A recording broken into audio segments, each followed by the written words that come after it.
Hi po, good afternoon po. So why don't we start? Okay, so we have two agendas for today. First one will be talking about assignment model. The second one is about your research paper, just to give you some or to refresh your knowledge about or our knowledge about research, how to do research, what are the parts of the research. Okay, so start tayo sa assignment problem. So assignment problem po or assignment model. This is a variation of a transportation model, and then yung konsepto halos kapareho lang din po ng transportation model, kung ano po yung itsura, ano po yung ibig sabihin ng mga nasa loob na values. Ayan. Okay. So assignment model po is yun nga, a special type of transportation problem, whereas our objective here is to assign. Paano ba to? View. Ayan, so okay na.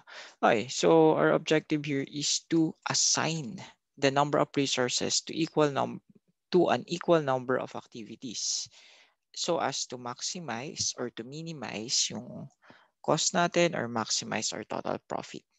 Okay, so assignment po. Halimbawa, you have five activities and you have five personnel. Sino po yung ating pag-a-assignan ng kada activity?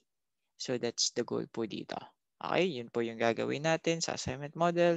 And then yung goal natin for that case is um, in such a way na mapapabilis yung trabaho. Okay, minimize yung total time.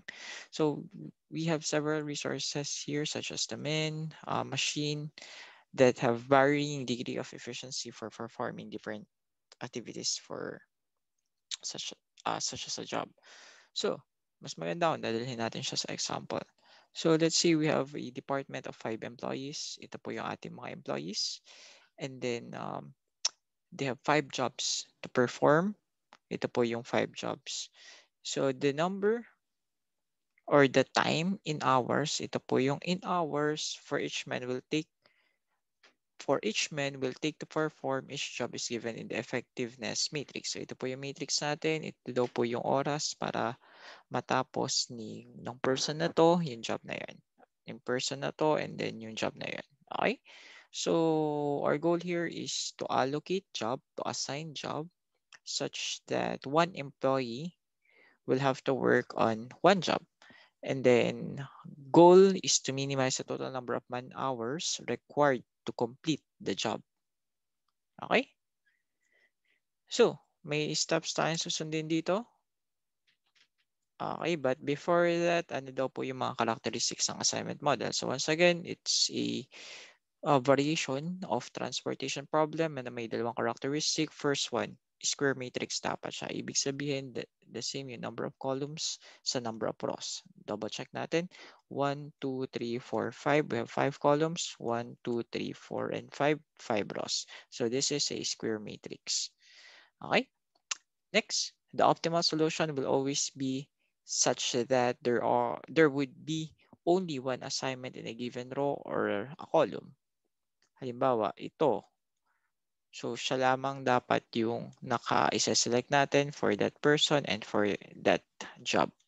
So, isa lang po kada column, kada row yung dapat nating maging result. Hindi pwedeng dalawa unlike sa transportation model na posibleng mangyari itong dalawa yung magiging allocation. Dito po, isa sa isang row sa isang column. Okay? Okay, and then the C sub ij is the cost assignment for the resource I to activity J. Then the assignment problem is to find ano daw po yung um, best allocation for that particular job. Else, walang magiging allocation sa kanya. Okay, so ito po yung kanyang LPP model.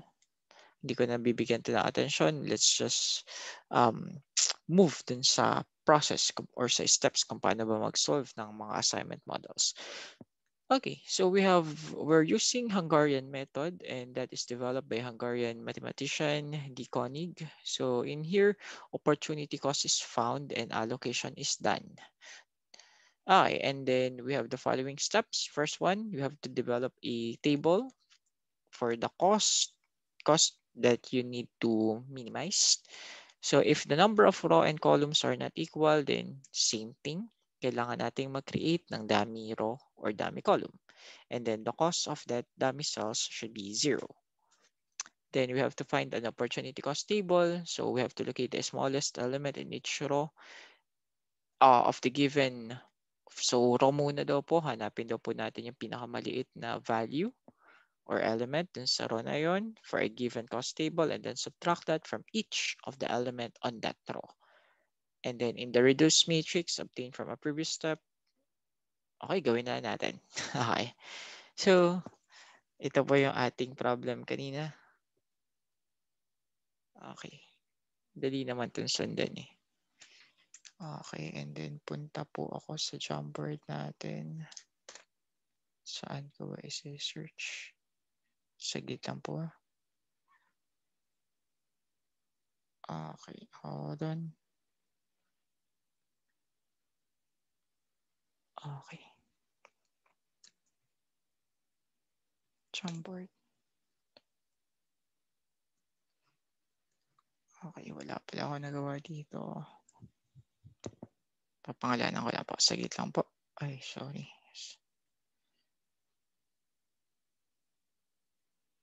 Okay. Ito ay OR1.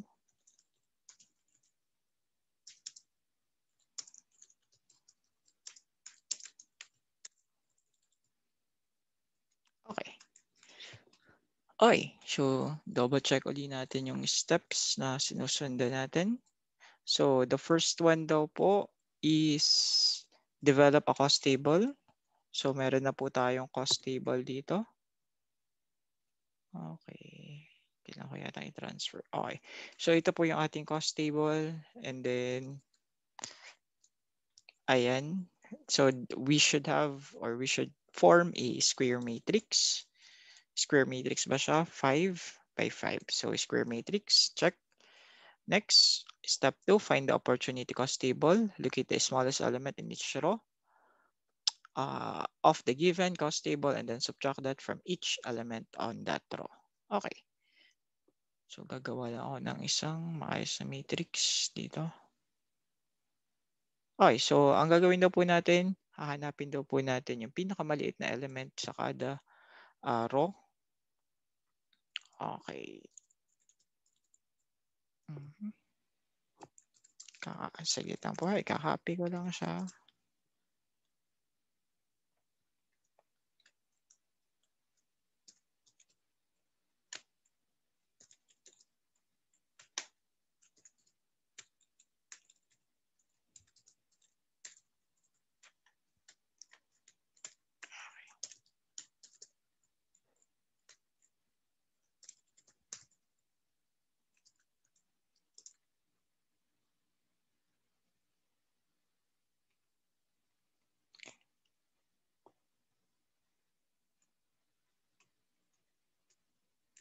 Okay.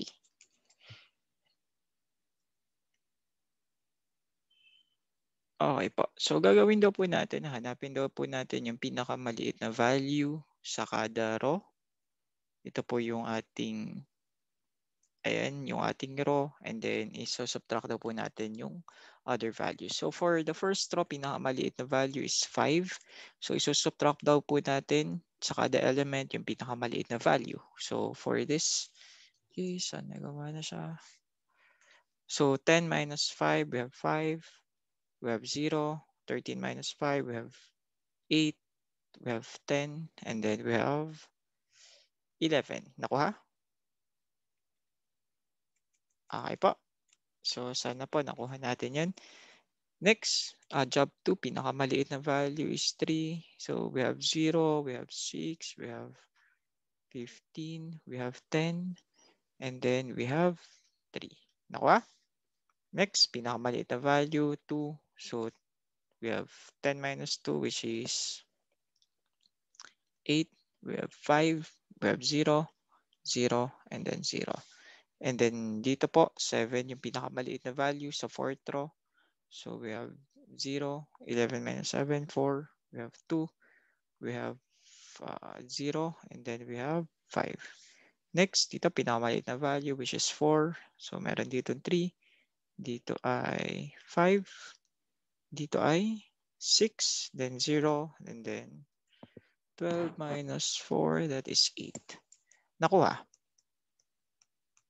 Okay, so that is what they call as that opportunity cost table. Okay? Okay po. So in the reduced matrix obtained from a previous step, locate the smallest element in each column. So in each column daw po, and then subtract that from each element of that column. Okay. So pababa naman po yung gagawin natin. So let me copy it again. Okay, dalhin natin dito. Okay. So ayan po siya. So pinakamaliit na value sa kada row, kada column natin. Okay, so for this case, we have 0. So then ima-minus natin yung lahat ng mga values na yun doon. So retain, kasi 0 po yung pinakamababa natin. Dito rin po. Then dito rin, 0 pinakamababa. Then dito rin, 0 ang pinakamababa. Then ayun, 0 din po pala ang pinakamababa dito. So we have completed the opportunity cost table. Okay?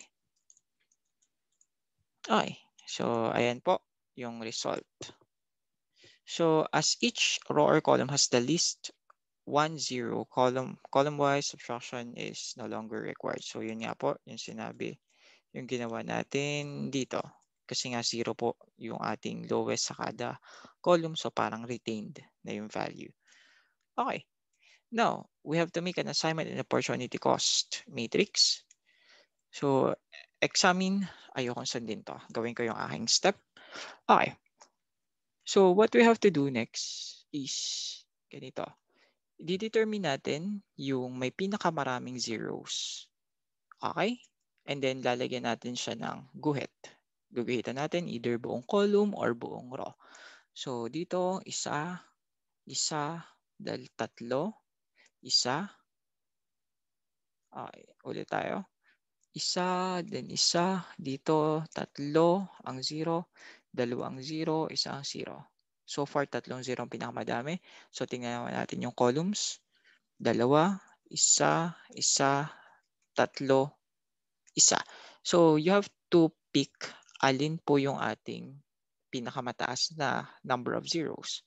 So ito pong kay Mohan at saka itong kay Job3, whereas pareho silang tigatlo ng 0. So ano po yung gusto nating lagyan ng line? Kahit alin na po. So si Job3 na yung aking ipipick. So ang gagawin ko, lalagyan ko lang siya ng guhit. Ngayon, i-review ko ulit alin yung may pinakamaraming zeros.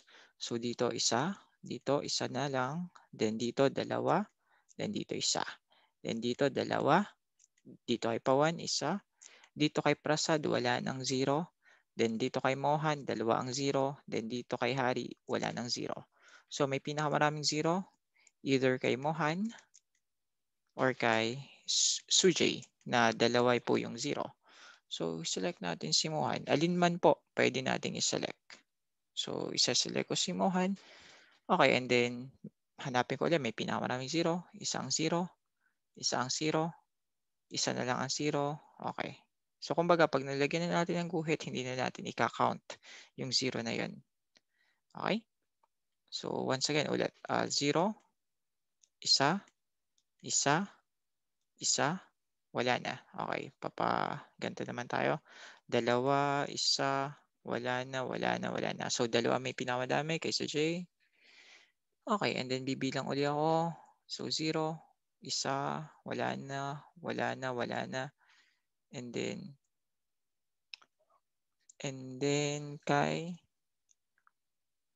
okay. So ayan, kahit alin yung pwede nating malagyan. Either kay job 1 or kay Pawan. Okay, so iselect ko si Pawan. Okay, so ilan po yung ating meron pa bang 0 na hindi po natin na guguhitan? Wala na Tama po, wala ng 0 na lahat ng 0 ay atin ng naguhitan. Okay. So after niyan, ipipick natin yung ang general rule dito is yung number of lines ay equal dapat sa number of columns or equal sa number of rows. So dahil nga po 5 rows yan, 5 rows, 5 columns. So kailangan niya ng 5 lines. Okay, so 1, 2, 3, 4. Apat lang po yung ating lines na form. Malinaw? So ibig sabihin, hindi pa siya optimal. Okay? So kung hindi pa siya optimal, we'll do the next step, which is ito po. So if the number of cells is equal to the number of rows, then it is optimal, or ito po. 5 rows, 5 columns, 5 lines. Iba na lang yung definition dito.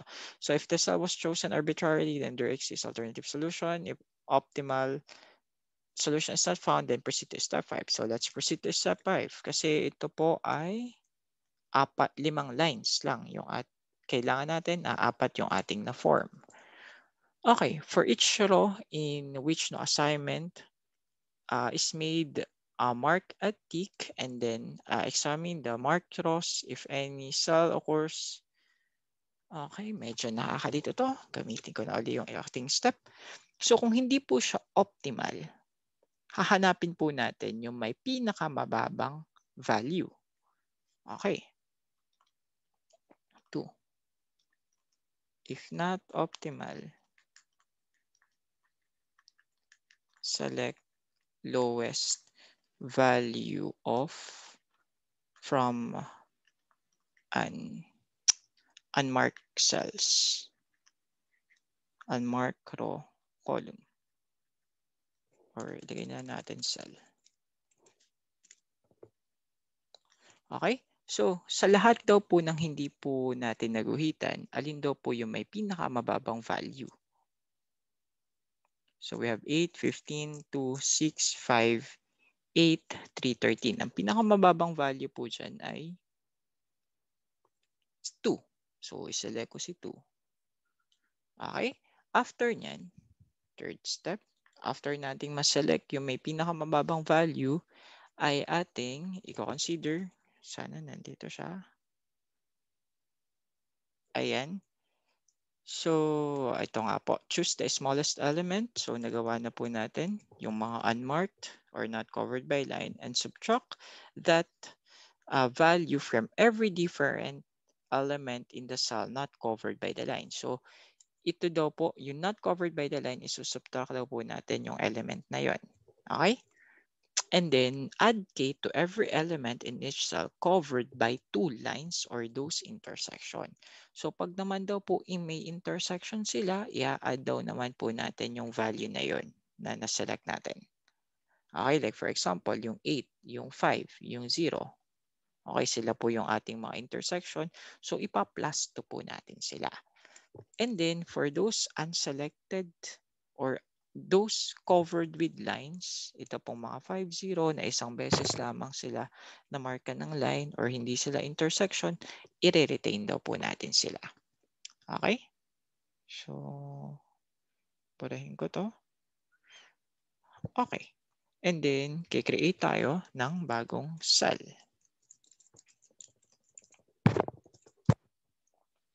Dito ko ilagay. Ngayon, unahin natin to. So sabi nga daw po, yung mga values na yun ay lalagyan daw po natin or ima-minus daw po natin sa 2 yung mga unmarked cell or cells uncovered with line or not covered with line. And then those na may isang beses lang nadaanan, hindi siya intersection, we'll keep it as it is. And then those intersection, ipa-plus natin yung value na sinelect natin. Okay. So start tayo dito. We have retain 5, retain 0 dahil intersection siya. So plus 2, we have 10. Okay, retain 0, retain 3. Next, retain 0, retain 6. 5 plus 2, we have 7. Retain yung 4, retain yung 5. Then dito naman po, unmarked or uncovered with 0, uncovered with line. So ima-minus daw po natin sa kanya yung 2. So 8 minus 2, we have 6. We have 13. Retain. We have 0. We have 4. And then retain plus 2. We have 2. Retain. Then minus, we have 9, we have 1, we have 0, retain po. Then 5, we have 3. And then we have 6. Question so far on this step? Question po. Wala. Okay. So after nyan, i-check ulit natin for optimality. So kailangan daw po kung ano yung number of rows, ilan yung rows, ilan yung column, dapat makapag-create tayo ng same number of lines. Okay.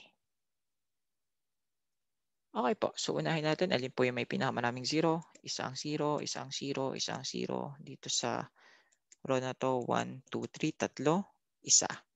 Then column, dalawa, isa, dalawa, dalawa, isa. So pinakamarami, tatlo. So 1, 2, 3. Job 4. So guguhitan ko po siya ng ganyan. So I have the first line. Next, ika-count ko uli. Ano may pinakamaraming zeros? Isa, isa, isa, isa. Then dito naman, isa na lang kasi nagamit na natin yun. Isa, isa, then isa, and then isa, then isa. So, tigigisa. Ano? Okay. So, guhitan natin. Alin kaya? Kahit alin po. So, unahin natin to. Wala namang problema kung horizontal or vertical po yung ating pagguguhit sa kanya. Okay? Ay, sorry. Ayun, may dalawa pala dito. Ayun, dalawa pala yun. So, dapat pala papaganto tayo. Ayan, kasi may nandun yung 0, andun din yung 0. Okay. And then, i-count ulit natin. Isa, then isa, then job 5, isa na lang po. So, J, isa, isa, isa, okay. So, isa na lang talaga. So, mapa vertical, horizontal, walang problema. So, ganito yung gawin ko. Okay, and then, alin pa yung hindi natin na-cross? Ito at saka ito. So, wala naman tayo magagawa dyan. Okay, so napapansin nyo, ilan na po yung lines na na-create natin? 1, 2, 3, 4, 5. So, 5 lines. Ibig sabihin, na-achieve na natin yung optimality. So, this time naman po, i-review na natin yung assignment sa kanya. Sino po yung, ito po yung jobs sa kaninong tao siya dapat i-assign. So, titingnan natin yung mga zeros. Like for example, sa job 1, ako po kung magre-review ako dito, row po muna yung inuuna ko, tapos saka ako nagre-review ng column. Okay. Sa job 1, ano napansin nyo? Nasaan po yung 0? Nag-iisa yung 0, ano? So, ibig sabihin, matik. Kay pa 1 na siya. Okay? Or palitan natin ng kulay. So, ibig sabihin po, palitan natin yung kulay. Black. Okay. Ibig sabihin po, si job 1 ay i-assign na natin kay pa1. Okay? Ayun, nakamark na siya. Okay, ibig sabihin si pa1 bawal nang kumuha ng other trabaho, other job. Kasi 1:1. One person is to one job po. Okay. And then job 2, ayan, ito po. Di ba ito yung may X? Ito yung may 0. So, lalagyan natin siya ng X mark. So, si job 2 ay kay Sujay. Okay? And then, si job 3, ito, kung mapapansin nyo, dalawa yung kanyang 0. So, skip ko muna kasi hindi ko sigurado. Then, si job 4, ano napansin nyo? Ito, allocated na si Sujay. So, hindi na natin pwede siyang kunin. So, si Prasad and then si Mohan, wala pa din. Okay, may skip natin kasi dalawa po yun na nakita natin dito. Then dito kay job 5, ayan, so solo yung 0 niya. So, automatic. Si job 5, i-assign natin kay Mohan. Okay? Ngayon, si Prasad at saka si Hari na lamang ang ating poproblemahin.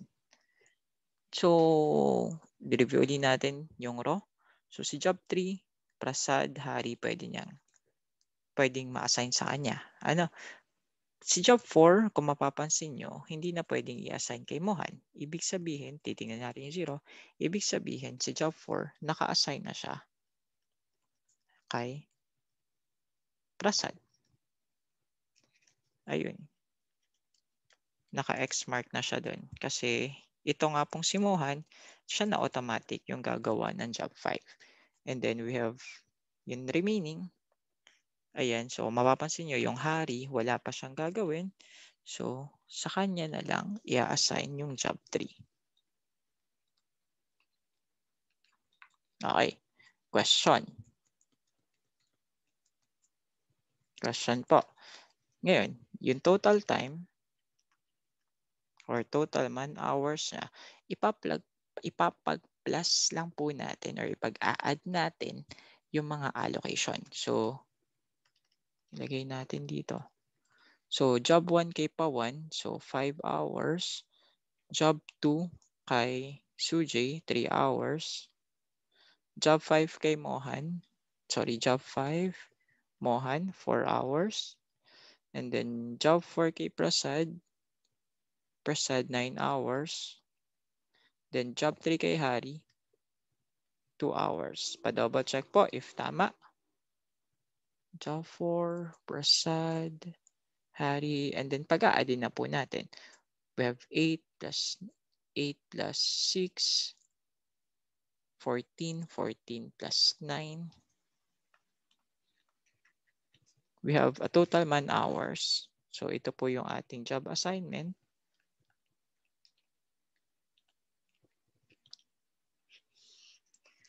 Okay, and then we have, ayan. Ito po yung ating mga man hours. Total man hours. Question po. Question about this one? Ay.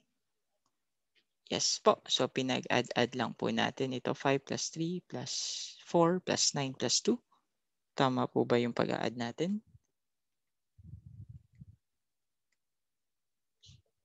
Okay, thank you po. Again, we're calculating here the total man hours. Pero posible matapos nila ang kada trabaho ng mas maaga. Okay? So, ngayon, itry natin siyang isolve sa Excel. So, ilalagay ko lang po dito yung mga values. 1077. Pa-double check po kung tama yung input natin. And then we have 13, 18, 2, 9, 10. And then 15, 13, 2, 7, 4. And then 16, 6, 2, 12, 12. Double check natin.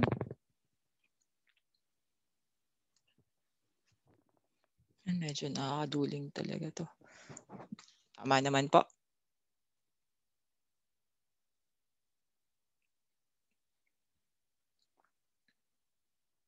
Okay, good. Ngayon, para lang tong, sabi nga, para lang tong, ang tawag dito, parang transportation problem. So, kinopy ko dyan. Lalagyan ko ng marking dito. And then, isasum ko. Kaso kung mapapansin nyo, walang demand supply. Nakuha? Wala akong nilalagay pa.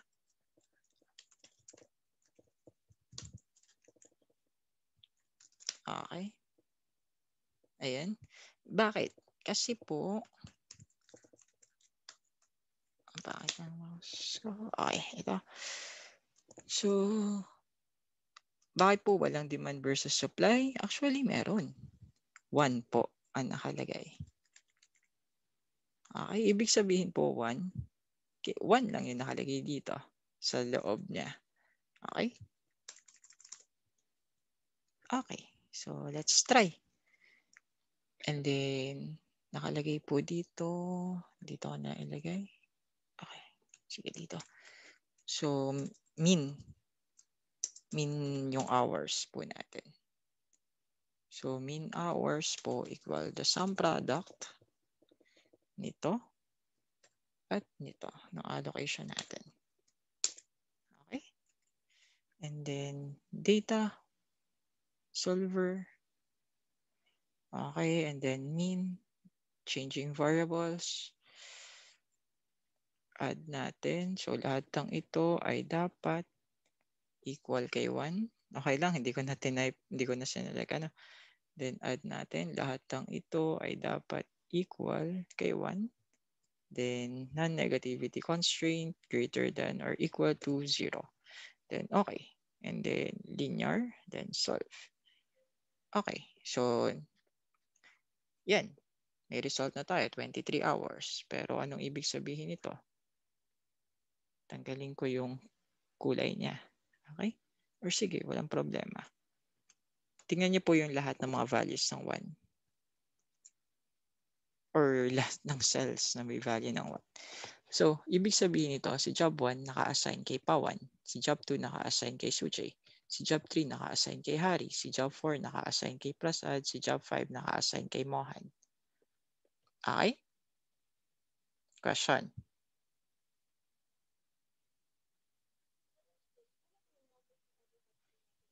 Yes po, that's the that's the constraint po for assignment model. Kung babalikan po natin yung ating nauna dito, asan ka? Ito po. Only one assignment in a given row or column. Okay? Yan po yung ibig sabihin nun. And then ito po yung ating constraints. Kumbaga, 1 or 0 lang po yung magiging result. Okay? Question. Okay. Walang question? So why don't we try yung possible thesis nyo dito? Again, pwede naman yung thesis natin dito ay hindi ganun kahirap. Let's say for example, we're developing a team po sa Mobile Legends. Okay, so kailangan daw po natin, sabihin natin may isang game na nagre-require ng 5, di ba 5 heroes yun? So we have, sabihin natin, nagre-require natin isang MM, ano pa ba? Isang tank, yung basic na na combination. Ano po ang kasama pa? We have mage. And then ano pa? We have mage. Ano pa ba nandun? Tank, mage. Fighter, sorry. Fighter. And then ano po yung isa? Anong gusto niyo yung isa? Ano bang common? Ano po dapat yung isa? We have marksman, tank, mage, fighter. Yung isa ay assassin. Sana tama yung spelling ko. Okay. Hindi ko alam ang spelling pero okay na yan. Okay.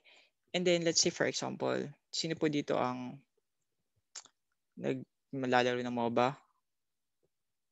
5 tao. Bali, ang goal natin dito, sino yung gagamit ng MM, sino yung best na gagamit ng tank, mage, fighter, assassin based sa inyong win rate sa paggamit ng mga heroes na to. Okay? So, sino po dito yung naglalaro? Sabihin natin ako, isa kasali ako. Ako ay si Joshua. Sino pa? Simon. Why ano? Okay. And then, si Baby Lynn. Ito, pwede na itong thesis eh. Yung titingnan natin, again, application naman yung goal natin. Ano pa? Sino pa? Si Owel. Sino pa? Okay, si Eric. Okay, ngayon gusto ko malaman yung win rate nyo pag nagamit kayo ng MM. Pwede ba yun? O kasi pag pag tank 100% dito eh. Or mga 90. Yun. Kayo po, pag ginagamit yung mga hero na to, ano po yung win rate nyo? Again, you don't need to check sa ngayon. But definitely this can be 86 na po. 85? Okay. Or sige, 0.85 para sure tayo na gumana yung computation. And 85, okay lang. Then sa tank, zero weak to sa tank. So sabihin natin 56. Percent ko na to ha. Okay. So 56%. Okay na ako na magawa. Ano, so sa na lang pag ginawa niyo yung thesis, pwede to actually. Then 43. Sabihin natin big siya, 60%. Yan, magaling siyang magtago. So si Simon, okay. Siguro hindi maalam to. 45, 43, 47. Sabihin natin Peter.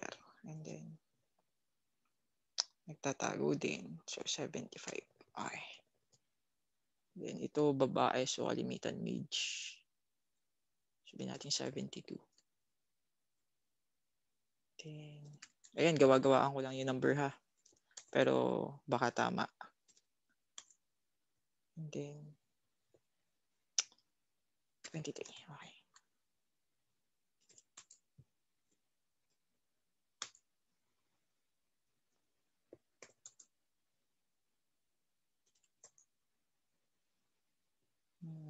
Ano kaya? Okay.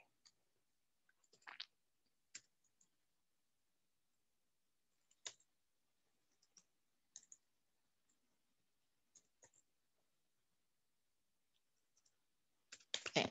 Ayan. So, kunwari, ito po yung ating inyong win rate, average win rate pag ginagamit yung mga hero na to. So, given na ito po yung dapat na combination.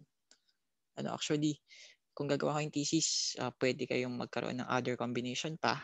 And then, you may use yung win rates na to. And then, pwede nyo pang i-expound sa sunod na what if itong hero na to yung ating ipipick. Ano naman po yung dapat na maging assignment ng kada isang tao. Okay. So let's say for example, ito po yung ating given ano. So we have our goal here is to maximize. Maximize pa ito. Maximize yung win. Or ano ba? Yeah, win possibility. Okay? Ngayon, dahil nga po maximize pala to. So, medyo iba yung gagawin natin ano. Kailangan daw po muna nating hanapin yung kagaya na ginawa natin sa transportation. Anong ginawa natin sa transportation nung tayo po ay naka-encounter na nag-maximize? Opo, gagawin nating minimize lose rate. Yan, parang ganyan na. Ngayon, paano natin i-minimize ngayon? Hanapin natin yung max sa lahat ng tao na. So, ano po yung max sa kanila? 85%. And then, kikreate tayo ng table. Tama? Na about loss rate naman po. So, ima-minus natin to sa kada isa. Ginawa ko na siya sa Excel na para mabilis. Or, baliktad ako. Ito, minus yun pala. Sorry. Ito, fix ko, minus ito. Kasi nag-negative. So, ayan. Loss rate na po yung ating ginawa. Okay? Question po dito. Wala? Okay. Ngayon, saan ko ba siya gagawin? Sige. Dalhin ko siya dito. Saan natin i-check. Okay. So, po-proceed na tayo sa minimizing yung ating losing possibility. Okay? So, kakopy ko lang pa. Saglit lang po. I-erase ko lang yung value. Okay. So, this time, ayan, gagawa na po tayo ng matrix. So, step 1. Step 1 po, hanapin daw po natin yung pinakamababa sa kada row. And then, ima-minus natin yung bawat cell na yon sa pinakamababang value sa kada row. Okay, so dito, 0 yung pinakamababa. So, retain. Again, in percent na to ha. We have 40, we have 24, 29, 24. Nakuha? Then dito, pinakamababa is 15. Ima-minus natin. 29 minus 15. Ano po yun? 14. 42 minus 15. Ayun, patulong po. 27. We have 14. We have 0. 62 minus 15. Okay, 47. Good. Ngayon dito pinakamababa, 5%. So we have 37. We have 33. We have 8. We have 0. And we have 35. Tama? Okay? Good? Okay. Next, dito, pinakababa, 13. So, we have 12. We have 14. Sorry. We have 32. We have 0. And we have 24. Double check.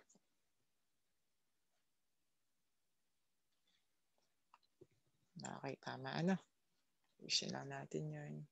Okay, next, pinakababa, 10. So, we have 10, 0, 52, 23, and 23. Okay?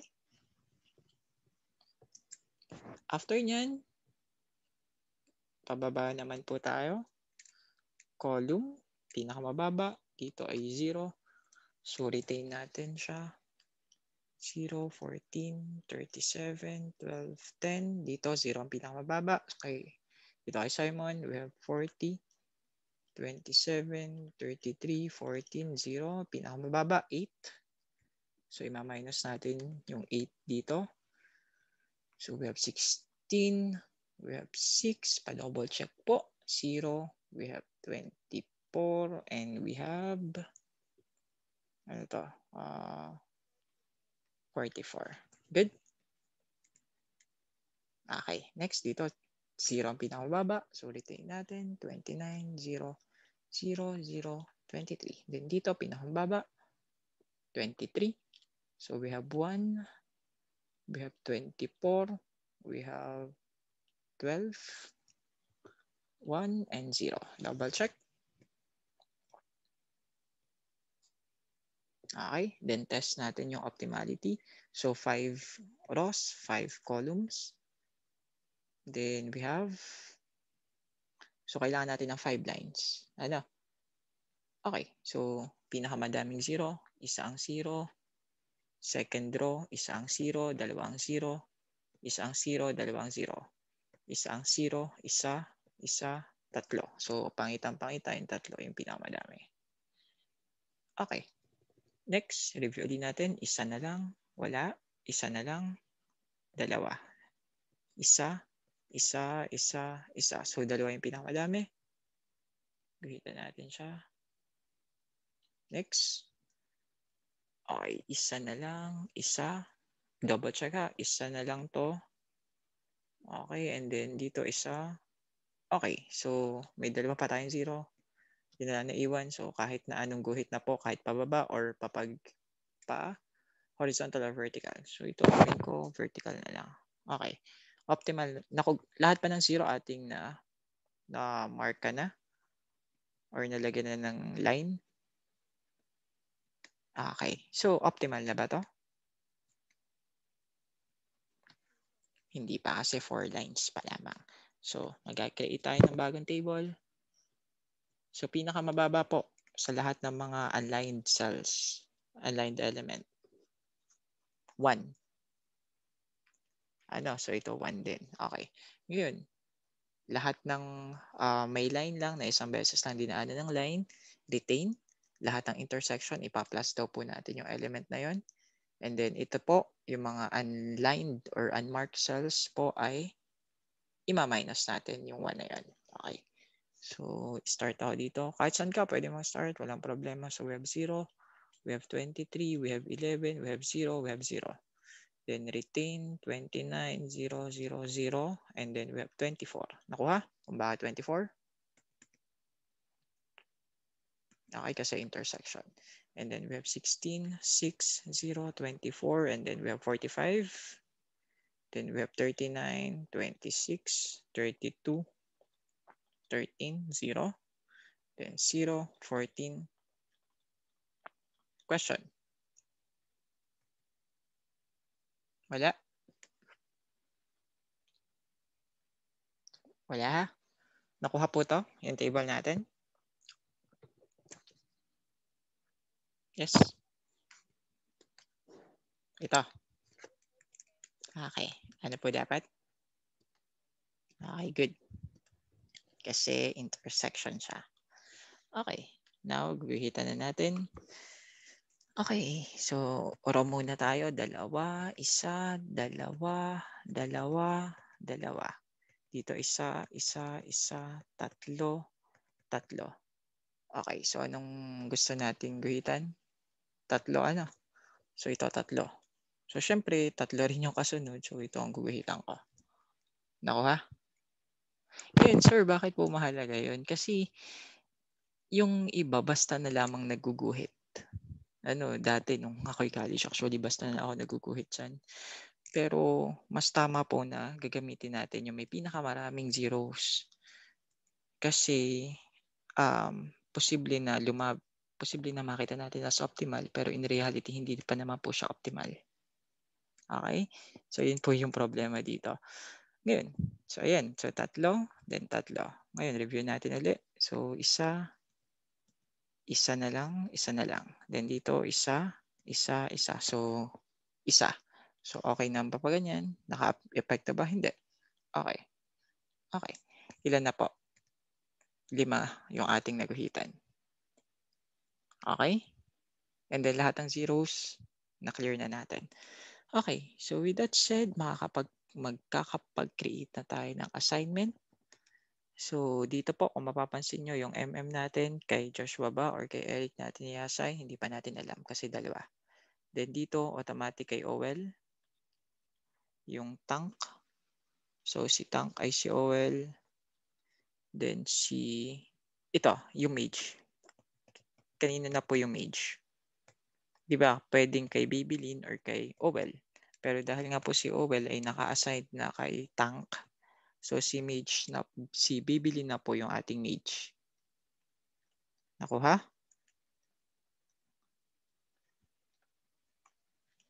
Okay. Next. So, ito siya. Dito, sa fighter.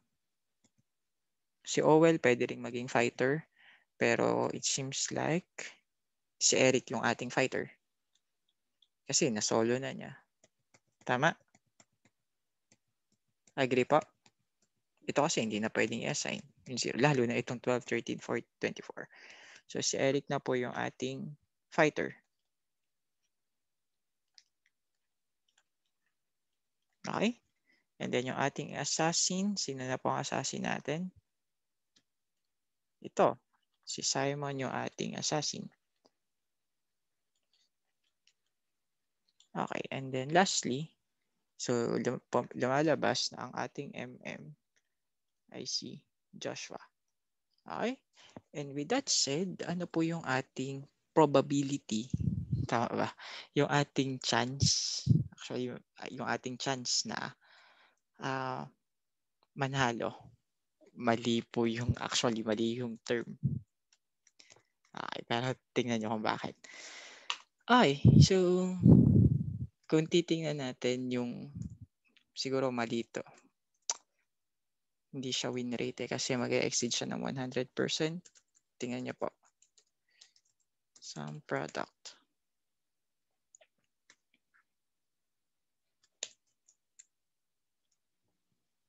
Okay, sum. Okay. Okay, tingnan niyo po ang ibig kong sabihin. Di ba yung ating percentage normally hanggang 100% lang? Kaso nag-sum product tayo. Siguro yung term lang yung problema. Ano? Okay, si Joshua ay 1.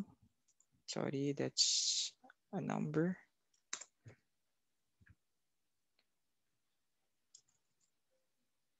Okay, and then si Simon ng assassin, si Babylin yung mage. And then tank natin ay si OL, fighter ay si Eric. So that's results sa 3.5 in total. Pero ang 3.5 in terms of percentage, mali. Hindi siya talaga win rate. Nakuha.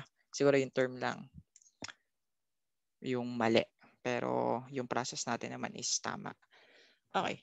Ngayon, i-try nating i-solve in Excel kung the same ba yung result. So, ito po ano.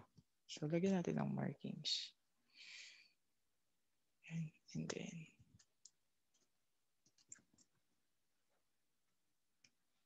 okay, lagyan ko lang po ng sum.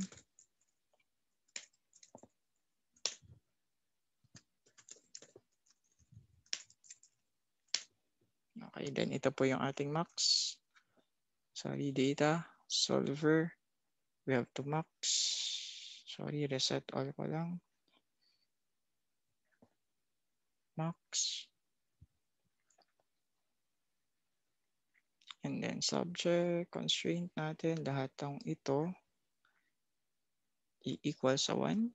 Then add lahat ng ito ay dapat equal kay 1. Then non-negativity greater than or equal to 0. Then okay. Simplex. Solve. So still, yun po yung ating result. Siguro mali lang yung term na max win rate. I think mas applicable ay yung best or max max combined. Ano ba maganda? Max, sige, max score. Sabihin natin ganun. Ano, siguro pag nag-research na lang kayo, you may determine ano yung best term para dito. Pero, yun nga po, yung max combination score po. Is ito nga po, yung ating magiging assignment.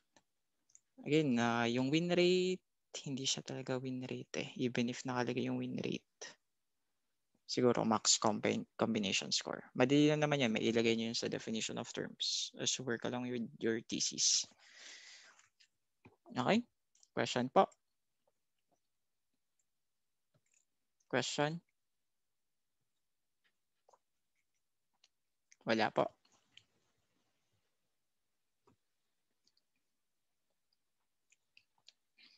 Question po? Wala. Okay. So, ayun, marami pang possible ways to study this one. Pwede pong ito ay yung combination. Ayan, pwedeng tatlong isang fighter, isang tank, pwede. Walang problema. Okay? So, kung mapapansin nyo ito, pag ginawa ko siyang so ibig sabihin, the same po to. Okay, or you may specify sinong hero. Pwede yun. Okay, and then you have to go to data, solver, and then, ayun, may bago tayong result, may bagong combination na kukuha. So if you just play around with the values na nandito, with the combination na posible, then you can derive a new assignment sa kada isang tao. Okay? Question. So ito, pwede rin gamitin yung sa basketball. Pwede rin pong makita yun. Okay? So, questions po about this one. So, na-cover natin both minimization and maximization. Question po? Question? Wala?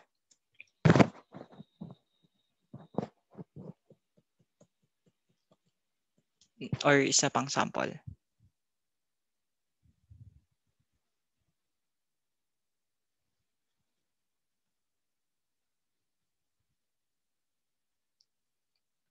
Okay. So, tingnan natin yung kung may makikita akong thesis ngayon na related sa assignment model.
Okay.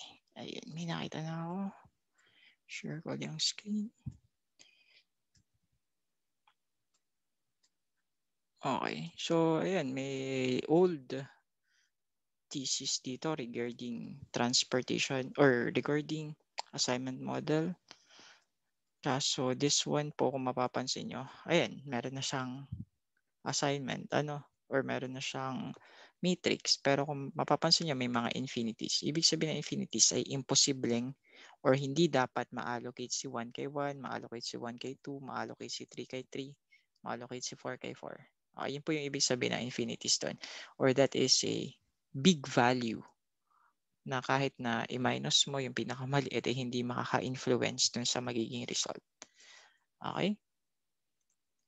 So, yan po, yung thesis niya. Pero, yun nga, yung approach siguro different. Kasi ito is lumang thesis eh. Another example ay ito. Sana ma-access natin. Ayan, propose passenger to train assignment model.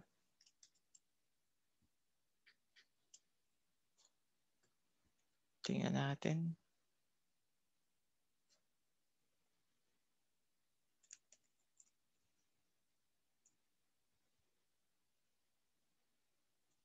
Okay. Mukhang technical pero tingnan natin yung sa process. Okay, hindi ito. Okay. Ayan, hindi ito pwede. Hindi pa natin to kaya.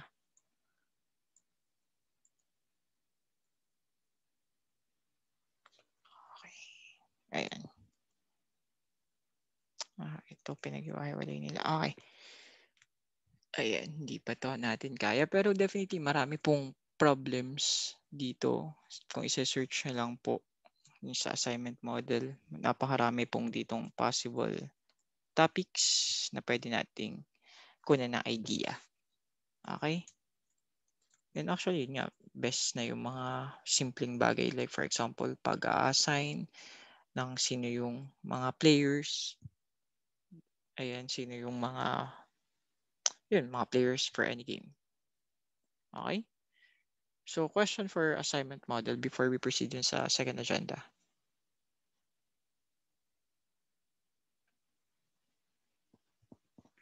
Wala.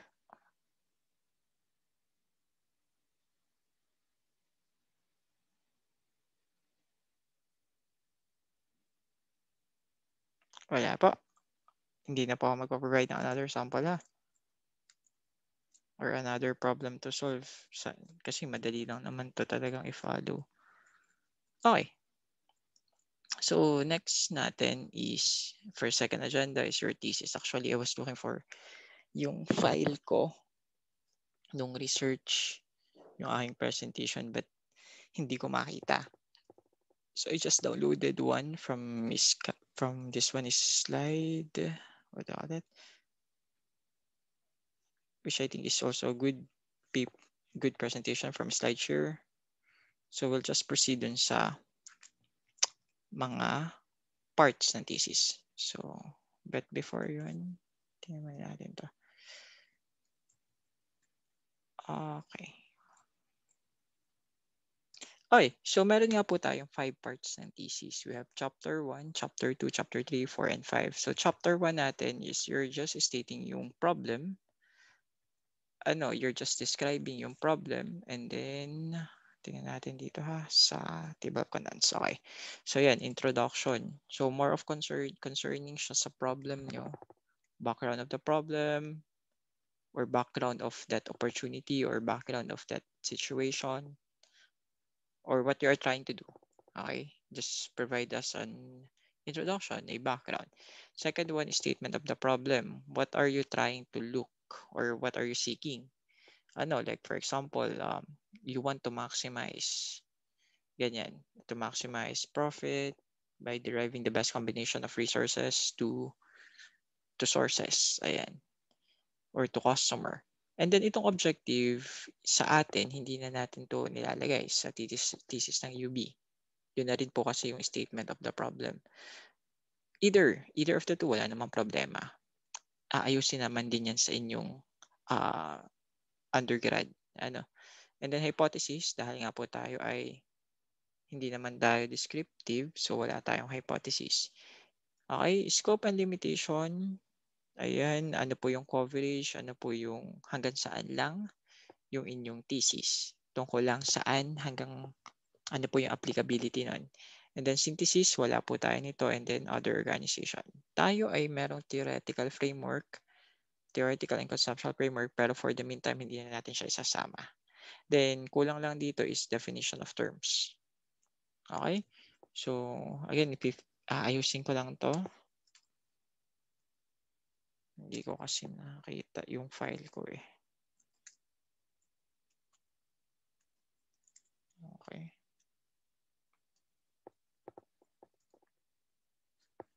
Okay. Sige. We have introduction. And then part ng introduction, yung ating background.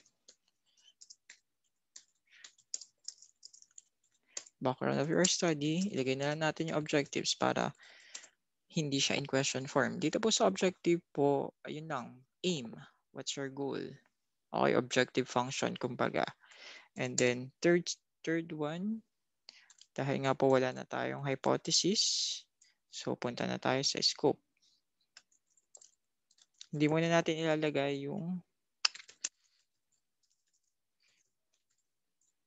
dito yung mga theoretical framework and conceptual framework. And then we have last part, definition of terms. Okay? Ngayon, tingnan natin.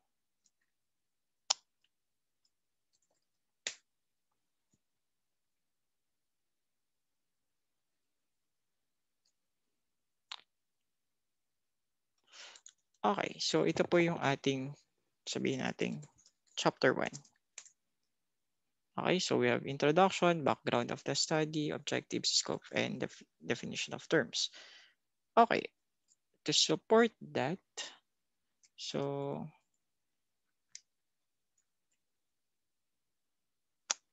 asan ka?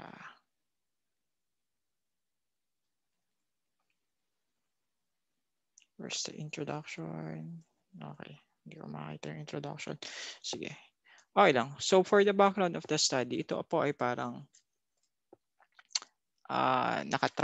inverted triangle form. Ayan. So, ayan, magsisimula ka sa malawak. For example, you're talking about optimization. Okay?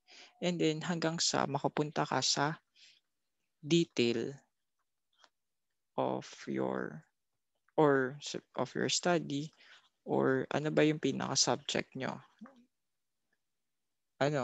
Subject of your study. Okay?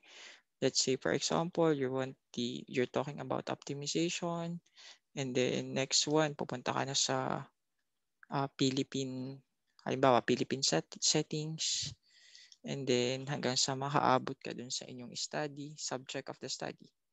And then party dito din is yung ating magbibigay kayo ng pahapyaw about the objectives.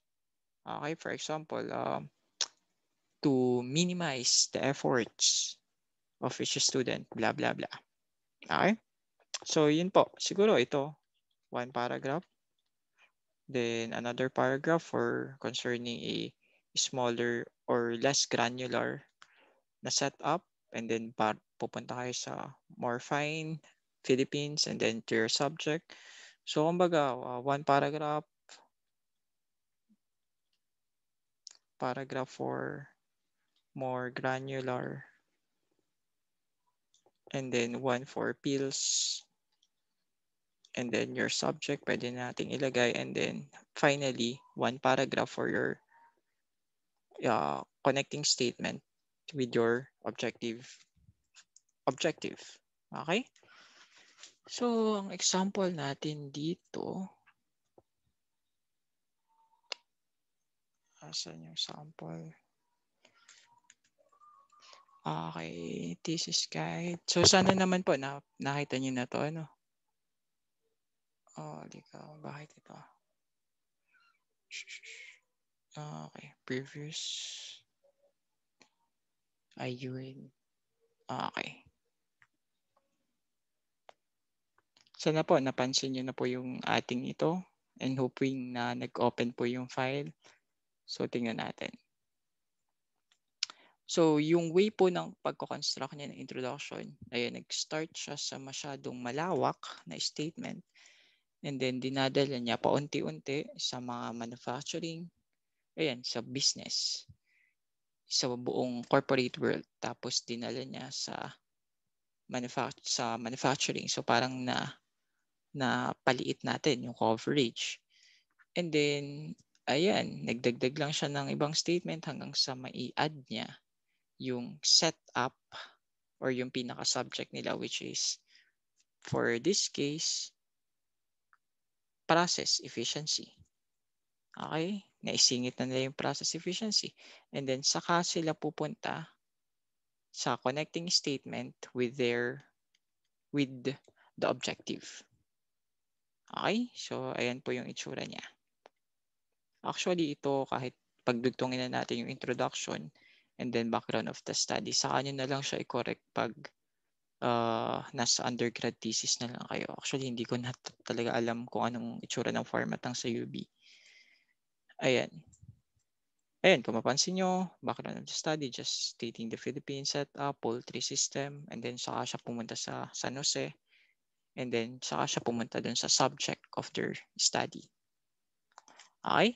Next, wala po tayong sa statement of the problem. Instead po, tayo magdediretso sa objective function. Ito pong objective function ay the same lang din ng statement of the problem. Ayoko lang po ng format ng statement of the problem kasi hindi naman po lahat ng ito ay ating tatargetin. Kumbaga, let's just focus on one item, which is yung objective function ng inyong study. And besides, statement of the problem po ay normally in question form. Okay, or interrogative. Pero pag objective po, para lang siyang isang statement or two sentences po, stating ano yung gusto mong mangyari, ano ba yung aim mo. Okay, for example, this study aims to determine the best allocation plan or to determine the allocation plan that minimize the cost of moving parts from 4 plants to customers. Di ba? So, parang ganun na lang yung ating statement of the problem or objective. Okay, wala na nga po tayong statement of problem, objective na tayong direkta. Okay, so wala tayong theoretical framework, wala namang problema doon.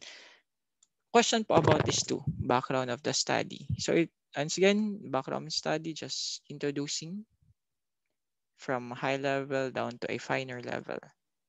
And then objective is just a two statements, two sentences po, or maximum 2 sentences, just stating your goal or stating the objective function. Question? Next, for the scope limitation and ayan, scope and limitation. Tingnan natin dito. Ayan po yung ating scope. Nakalagay lang naman po yung kanyang coverage. Kumbaga, ayan. And then ano ba yung hanggang saan ba yung inyong study? Okay, ano yung kinover nyo sa study and then ano hanggang saan lang yung inyong tiningnang data. Okay? So again, it's just wala naman to specific format. Pwedeng ang isang paragraph for the scope, another paragraph for the limitations. Okay? Okay, next, definition of terms. Itong significance, ilalagay pa ba natin? Wag na. Wag na natin ilagay yung significance. Ito naman para sa inyo lang ano. Hindi pa natin, pero optional. Sige, optional. Ilagay natin. Optional.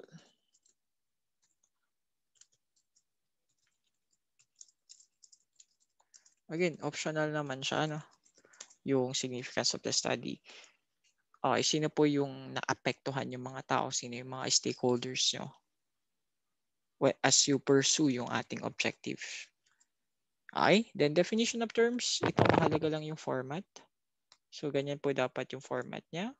We have this term and then yung kanyang definition galing sa kahit na anong reference and then definition and how you used it in your thesis. For example, yung ating tinignan kanina, ito, combination score. So, nakalagay siya, combination score. Kasi, yan yung term na pwedeng kayo yung mag-create eh. So, this term refers to, ayan, ito galing sa dictionary or galing sa kahit na anong reference. And then nakalagay in this thesis or in this study, the term refers to, the term means the impact means the overall combination score when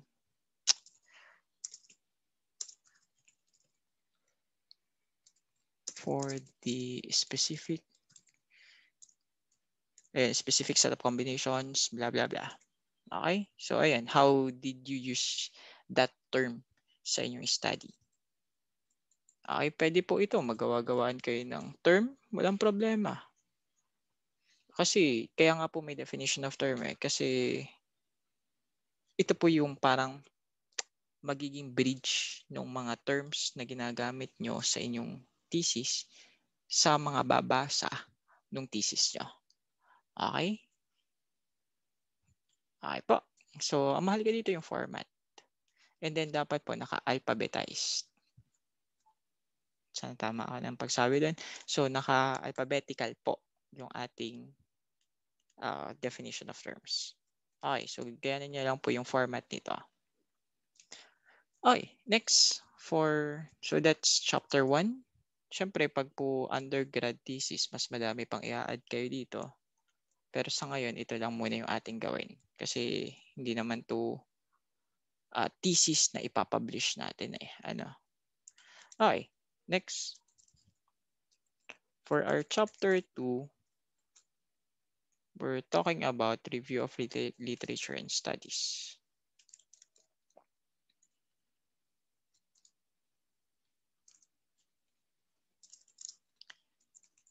Ito naman po guys, ang critical po dito ay papaano nyo ipaparaphrase yung mga nakuha nyong thesis or mga thesis na related dun sa inyong study. Okay, like for example, for the literature, so hinahati yan kalimitan sa dalawa. One is review of literature or related literature. Ito naman po, ito yung mga galing sa mga books, galing sa mga references like online references, pero hindi siya thesis. Kasi yung isa po ay, ito naman po, mga related studies, ito po, those are coming from thesis. So normally, ang tinitingnan ko dito sa related studies ay yung conclusion niya. Yung findings nung naging study na yun or pwede yung abstract mismo. Like for example, on this case, tinitingnan ko yung conclusion niya. Ayan. Halimbawa, related to ha. Or siguro mas maganda yung isa eh. Okay, hold on po ha. Ito. Tingnan natin yung kanyang conclusion or yung findings niya. Okay, so ito po yung kalimitan tinitingnan ko dito. How important, yung ipaparaphrase ko lang po itong conclusion na nakuha niya. How did he use that model dun sa kanyang thesis? And then ano yung other problems na na-encounter niya? And then ano yung naging solutions? Okay, so ito po kalimitan pinaparaphrase ko lang kung wala po akong given na abstract. Kasi pag sa abstract, mas madali. Kasi po ang abstract parang summary na po ng buong thesis. Okay? So yun po yung related studies. Ngayon, other than mga published thesis, mga online references, madali naman ma-determine kung thesis siya or hindi, or study siya or hindi. So the rest will fall sa literature. Okay? So I'm not asking for like may minimum, may maximum number of related literature, pero tradition is like 10-10. 10 literature, 10 studies. Pero sa atin, kung ano na lang muna yung makuha nyo. Kasi goal na rin tayo sa oras and we want to finish our thesis. And then besides, hindi naman to yung pinaka-goal natin yung related lit. So again, just to give some substance dun sa inyong study. Okay? So that's the purpose of related lit and study. So question. Okay, and then as much as possible po, so let's say you have you've used 5 references, sana po may connection yung bawat isa. Hindi yung basta na lang kayo maglalagay na okay, this for this paragraph, ito yung literature 1. Another paragraph, literature 2. Hindi po. Maganda po, parang pinaglalaban nyo yung dalawa or pinagtutugma nyo yung idea ng dalawang thesis or dalawang related lit. Parang makakakuha tayo ng connection. Parang story, may flow. Okay, hindi yung basta pace na lamang. Okay? So, question po.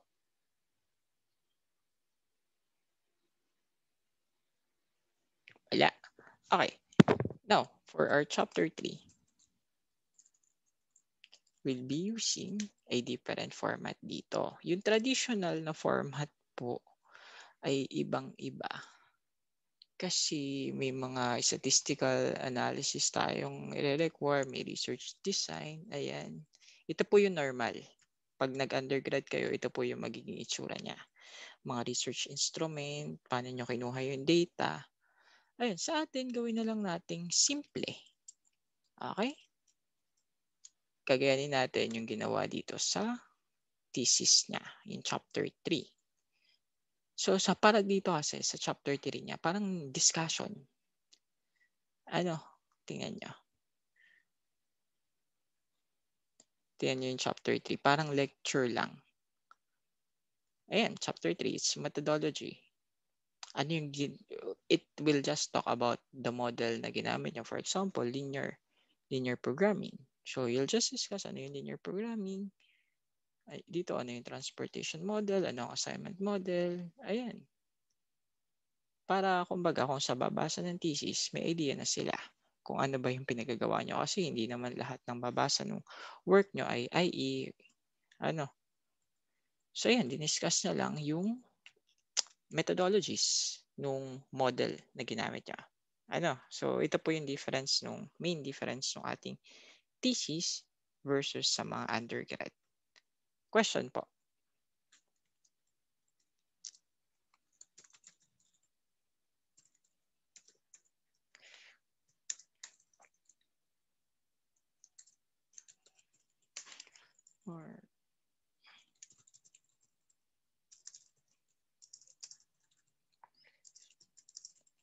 Question about chapter 3.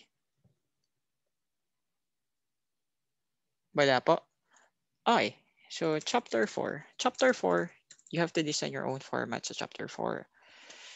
Bakit po? Kasi ito po nagva-vary sa kung paano nyo gustong i-present yung study. Kasi this one is related sa analysis of the data. Okay? So, tingnan natin yung ginawa niya dito. Ayan, chapter 3 pa rin to. And then chapter 4.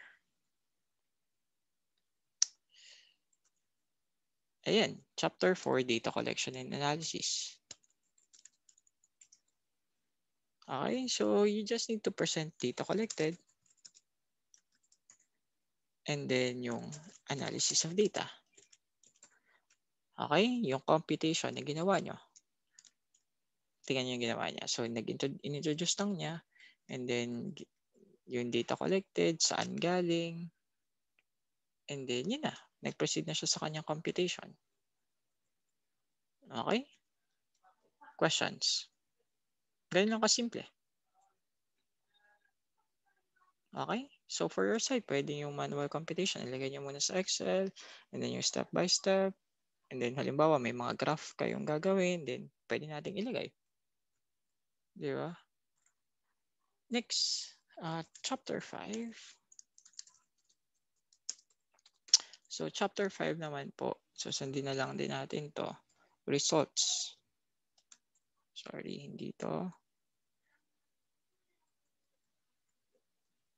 Ayan, summary na yun eh, chapter 4. Ito po, conclusions and recommendations. So, conclusions, since nga po, ano ba yung objective natin? Isang statement lang siya. And then, you'll just form a paragraph stating ano yung naging findings nyo, ano yung nakita nyo, ano yung dapat gawin. Okay, so that's conclusion. And another part is yung recommendation. So recommendation is gagamitin natin to for further analysis. Ano yung mga pwedeng, ano yung recommendations nyo as the researcher, ano yung kailangan gawin for ng mga future researchers when they use your thesis as the reference. Okay? Tingnan niyo po dito yung recommendation niya. So, ano yung mga proposals? So, pwedeng ilagay niyo dito yung proposal based on your findings kasi recommendation nga po.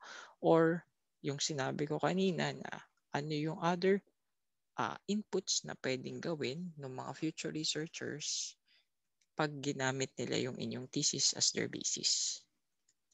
Okay? So, question po. So, hindi naman to ganun kahirap. Ang mahirap na part lang talaga dito is yung data collection. Okay? Question po. And then, syempre, yung paggagawa ng background, itong introduction. Din lang yung medyo komplikado in a sense. Question po. Anyone? Any questions?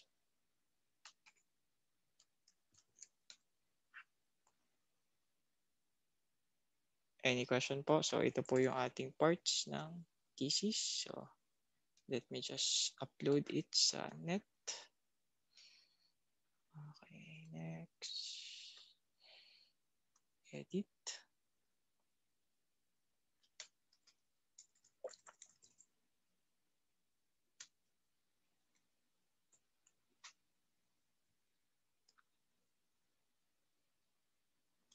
Ayan, so ito po yung ating parts ng thesis. Pa-double check na lang po.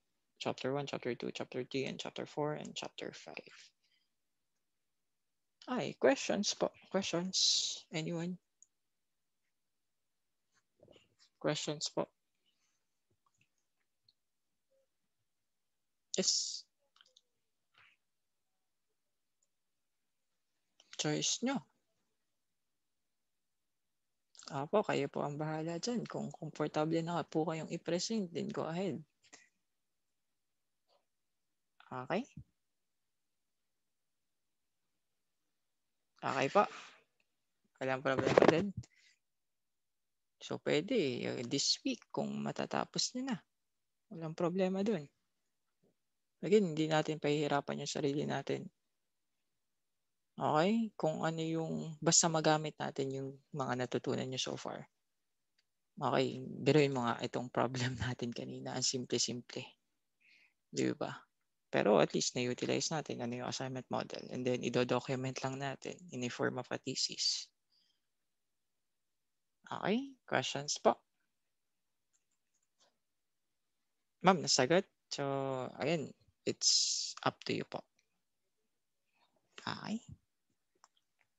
Other questions?